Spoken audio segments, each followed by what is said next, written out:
Good morning, mga ma'am, sir. Thank you so much sa inyong time. Please listen carefully and please take note sa mga dapat na to na i-instruct sa mga students during sa ilang scholarship examination. So first, ang tutorial karon or ang video na to karon is divided into two. First is ang unsay ihatag na instruction before sila mag-exam, specifically unsay ibutang sa ilang mga answer sheet.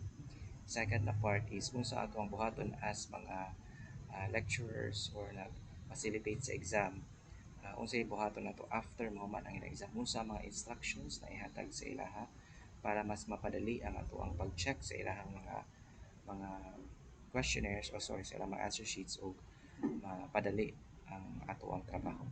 So first, gamitan ninyo ni siya na PowerPoint para maghatag og instruction sa mga students.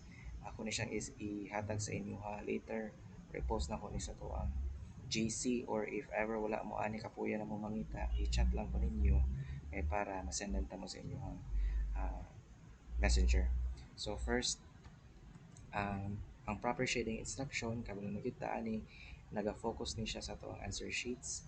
So unsa day atong ibutang dapat sa atong answer sheet under sa name section, dapat mauna jud ang ilang pangalan. Ah, Ideally ang last name para uniform tanan, last name and first name. Then after ana mag sunod ibutang isa lang cell number, then major, and last is email.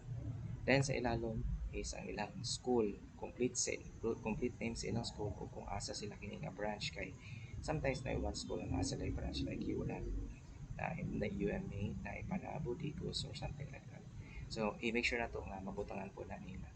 Make sure lang po nato di ay nga diri na area wala yung nakabutang na sulat kay para dili magkalisod ang mga nag-check o mga mag-encode sa scores kay most of that time dili na siya makita pag naay nakasulat diri banda sa kung na point.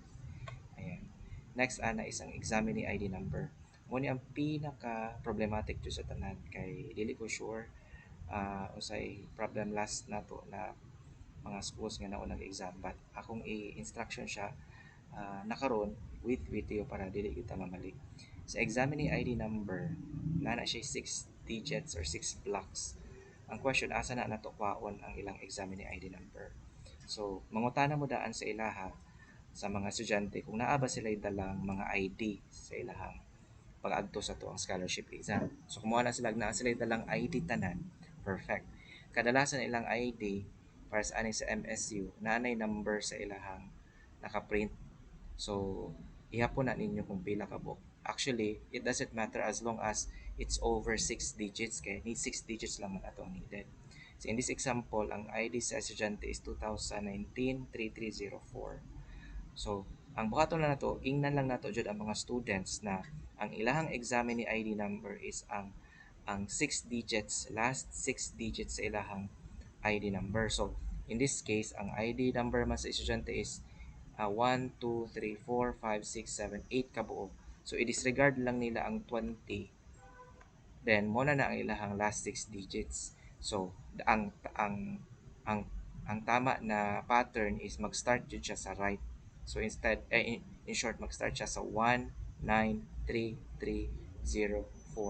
Please make sure na ma-instruct siya og tarong na pag ma-disregard nila tong numbers na walay labot, mag-start yung sulat sa left side ay magsugod. Mali ko. Sorry. Dili sa right. Sa left side. So, in short, diri jud. So, munang ibutang. So, akong ipakita, diri, nag-start siya sa 1, ibutang siya dira sa ato ang mga boxes. Ang nahitabo manggod sa uban, baliktad nag-start sila sa right. So, ang ilang gibutang diri sa pinaka left side na box, ang last digit dito sa ilang ID number. So, nag-start, ang ilang gibuhat is 4, 0, 3, 3, 9, 1. So, maglisod di ana o check ana guys. O mas mag-take siya in a longer time kaya amo mang i-manually encode kung dili jud mag-match ang number nila. So, mula na buhaton nila, isulat sa dira sa box ang last 6 digits tapos i-shade po nila corresponding sa ilalim kung usa tong number na naa sa box. So in this case, ay ani. So far wala may problema diri na part. Ang naran problema is dito sa pag-identify sa ID sa mga students. asa dito ang ilang last 6 digits. Then may ako ingon sa inyo guys nga naa diri naka-print ang score, so dapat dili makaabot ang ilang mga gipang sulat na information diri na side para dili mi maglisod o tanaw na mo ni siya to avoid, dapat dili makunot kabulon ta ani, dili magisi, dili magsobrang erase o dili sulatan ang ato ang questionnaire. Ayan. Then, ang second part is na ako'y is hatag jud sa inyo na Google Form. So, if ever magpa-exam ta in the near future, like next week after sa Holy Week, na amoy schedule na magpa-exam. Unya, wala mo kabalo, wala pa mo nakakuha sa kuha o Google Form. Nagtan mo sa GC na to, walay nakabutang dito sa inyong school na agtuan na wala pay ready to go na Google Form na mag-chat mo sa kuha or manawag. Sir, wala pagod may Google Form, pwede may mangayo. Kay dapat jud na atay Google Form. Kay ang purpose ani is mawala na ang problem na magsigi og encode. Ang problem ang guna mo like halimbawa ang katong gihandle ni nila Ma'am Kat Ma'am Terry, wala sila nagpa-answer. Ang nahitabo daghan ba kay to almost 200, so i-encode na namo isa-isa ang ilahang score, ang ilahang name, ilahang phone number, email, major, name of school o unsa pa ba nang ilang ubang information ya, perti jud nang dugaya ya. Sila Ma'am Kat Ma'am Terry gusto na sila madali jud ang ilahang result. So, dili jud pwede nga wala ta magpa-answer o Google Form. So, ang Google Form, ang technique lang yun ani, please take note. Ang technique ani is mangutana jud mo sa katong inyuhang mga students ana na school if naa ba sila'y coordinator. Kung naay coordinator, istoryahon ang coordinator. Sir, naa ba tay GC na naatanan ang mga graduating students sa BEd o BSEd? Normally ang ilang response ana is naami ana sir, or kung wala man mo na sila wala mi para sa general sir, pero naami na sila sa BSEd secondary na po na sa sila mga elementary. So pangutan-on ninyo kinsa ang precedence ana nila sir kung naa sila diri paduula o i-inform sila nga needed na maansiran sa mga students na nagtake sa scholarship exam ang Google Form na atong ihatag sa ilaha as a part na makomplete ang ilahang scholarship exam. I-emphasize jud na part siya para makomplete ang ilang scholarship exam kay kung dili sila makapasabot na part siya, dili na sila mag-answer tanan. Like for example, na ato isa ka school jud na zero jud ang response, wa joy nag-answer sa ilahang Google Form. Dili ko sure kung nahatag ba siya sa ato ang lecturer or naghatag siguro pero wala na emphasize, wala pod na remind. So please ganahan kay ko ni Sir Freud ay kay si Sir Freud very particular po siya kaayo, magsige siya pangutan na sir pila na ang nag-answer sa ko ang Google Form, and ako siyang gina-inform na sir mo niya nag-answer na kung nag-match na sa pila ka book ang nag-exam unya pila na ang nag-respond didto, okay na na siya kaayo. At least na adyoy mag-respond guys, dili man necessarily within that same time or mauna before sila ma-exam or nasa tunga-tunga, dili after sa exam pwede ra or after na makauli sila kung wala sila cellphone. Basta naka-emphasize jud mo na kinahanglan jud sila mo appeal o mo answer ana kay part na siya sa scholarship exam para ma-complete na siya. And mo jud ang pinaka-importante sa tanan. Karon dito sa ato ang Google Form, um, naay part dito ang question is your school ID number.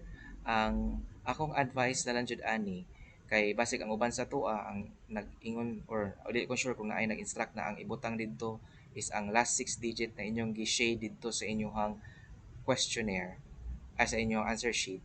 Ayaw na lang kay basig ang uban sila nakalimot na. Ingna lang sila nga kung unsa may nakabutang gipangayo didto your school ID number, mo jud to ibutang kung pila ka digits ilang school ID number, mo po tayo ubutang. Ayaw na nila kuhaan, di na nila kuhaan og pila ka digits para mabilin tong unom. Ayaw na, it doesn't matter kay naa jud may paagi ana para makuha tong last 6 digits. Dali ra jud kaayo. So ipabutang lang sila ang school ID number jud. Ayaw jud pakalimtan ang school ID number. Then tanang information na gipangayo dito gikan sa last name, first name, major, email, phone number, and school. Ug nangutana po to sa last part kung unsa na year or unsa na ba unsa kanu sa nila plano mo take September 2024 ba or March 2025. And once na ma-complete na to na siya guys, success na kay na siya kay nga naman madali ra jud kay nako na og send ila Ma'am Kat Ma'am Tere ang result once ma-check na nako siya. And lastly, kung naanay nahuman nag-exam ang ato ang mga questionnaires, please collect siya na dili nagbali-bali, and pakibutang sa envelope if na may envelope, or butangi og karang i-bundle siya, ayo jud ipakunot ug butangi pud og kanang pentel pen or ball pen marking na kini siya is para kini nga school. Then ayaw kalimot na ipapadala sa driver, and instructionan sila na i-send or ihatag sa ako adiri sa Davao. Mo jud ang isa sa mga pinaimportante kay basig mga wala, then please to di ay lastly para dili kita ang matracean ani kay ah, halimbawa di ay inyong gihatag sa driver, mag make sure jud mo na mag-inform mo sa ko sa GC na ginahatag na endorse na nako kay halimbawa Melvin or kay Macmac or kay kinsa pa ba ng driver, para sila na maging responsible ana, then i-remind lang jud sila nga ihatag jud. So amo lang po na ma'am sir ang ato ang gusto nako mapaabot sa to para mawala ng problem nako sa pag-check o pag-encode aning mga answers sa mga bata. Salamat kayo, maayong hapon. Bye bye.